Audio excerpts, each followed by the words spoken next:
RRR మూవీతో global star అయ్యాడు రామ్ చరణ్. ఆ తర్వాత వచ్చిన ఆచార్య అంతగా ఆకట్టుకోలేకపోయింది. ప్రస్తుతం కోలీవుడ్ దర్శకుడు శంకర్ దర్శకత్వంలో గేమ్ చేంజర్ చేస్తున్నాడు.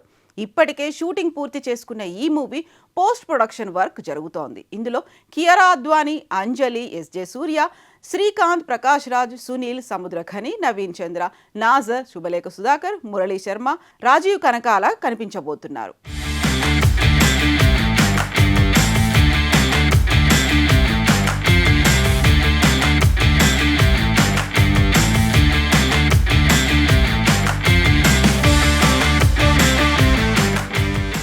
వెంకటేశ్వర క్రియేషన్స్ పతాకంపై దిల్ రాజు, శిరీష్ నిర్మిస్తున్నారు.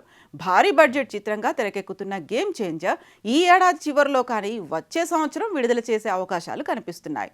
ఇదిలా ఉంటే RRR తర్వాత ఈ మెగా పవర్ స్టార్ రేంజ్ మారిపోయింది. ఎన్నో గౌరవాలు, పురస్కారాలు అందుకుంటున్నాడు. ఇటీవల డాక్టరేట్ పొందిన రామ్ చరణ్కు మరో హానర్ లభించింది. లండన్లోని ప్రతిష్టాత్మక మేడమ్ టుస్సాడ్స్ మ్యూజియంలో మైనపు బొమ్మను ఏర్పాటు చేయనున్నారు. ఇప్పుడు మరో ఘనతను దక్కించుకున్నాడు చెర్రీ. అత్యంత ప్రతిష్టాత్మకమైన ఇండియన్ ఫిల్మ్ ఫెస్టివల్ ఆఫ్ మెల్బోర్న్లో అతిథిగా పాల్గొనేందుకు ఆహ్వానం అందుకున్నాడు. 15వ ఎడిషన్లో ఇండియన్ ఆర్ట్ అండ్ కల్చర్ అంబాసిడర్గా అవార్డును అందుకోనున్నాడు చెర్రీ.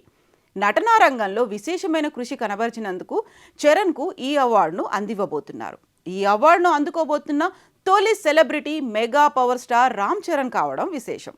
విక్టోరియన్ ప్రభుత్వం ప్రతి ఏటా ఈ ఫెస్టివల్ ఈవెంట్ నిర్వహిస్తుంది. ఈ ఏడాది ఆగస్టు 15 నుంచి 25 వరకు ఈ ఈవెంట్ జరగనుంది. ఇదిలా ఉంటే ఈ అవార్డు దక్కడంపై చెర్రీ స్పందించాడు. మెల్బోర్న్లో భారత జాతీయ జెండాను ఎగురవేయడానికి ఎదురు చూస్తున్నానని పేర్కొన్నాడు. గౌరవ అతిథిగా రామ్ చరణ్ హాజరు కావడం తమకు ఉన్న ప్రతిష్టను ఇనుమడింపచేస్తోందని IFFM ప్రెసిడెంట్ సోషల్ మీడియా ద్వారా పంచుకున్నారు. ఇక రామ్ చరణ్ సినిమాల విషయానికి వస్తే గేమ్ చేంజర్ తర్వాత బుచ్చిబాబు మూవీలో జాయిన్ కానున్నాడు. ఇందులో జాన్వీ కపూర్, శివరాజ్ కుమార్ నటించబోతున్నారు.